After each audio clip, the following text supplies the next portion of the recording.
এইরকম ঠান্ডা আবহাওয়ায় একটু স্যুপ হলে কেমন হয় বলেন তো। হাই এভরিওয়ান, আসসালামু আলাইকুম। সবাই কেমন আছেন? আমি আলহামদুলিল্লাহ ভালো আছি। এই যে দেখেন স্যুপ রান্না করবো আমি। এখানে তেলানি কুটে নিয়েছি পেঁয়াজ রসুন আর কাঁচামরিচ দিয়ে। তারপরে এই যে দেখেন একটু তেজপাতা দিলাম, সাথে একটু দারচিনি দিলাম, দিয়ে তেলানি করে পানি দিলাম। দেওয়ার পরে এখানে আমি প্রাণ চিকেন স্যুপটা ব্যবহার করব।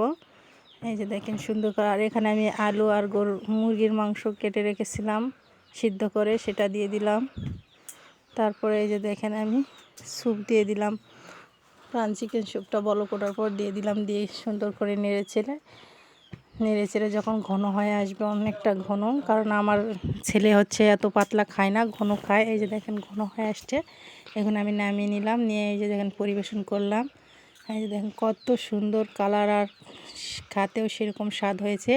এরকম বৃষ্টির দিনে চিকেন স্যুপ সবার জন্যই উপযোগী। আপনারা চাইলে খাইতে পারেন। আমি আমার বাচ্চার জন্য রান্না করছিলাম।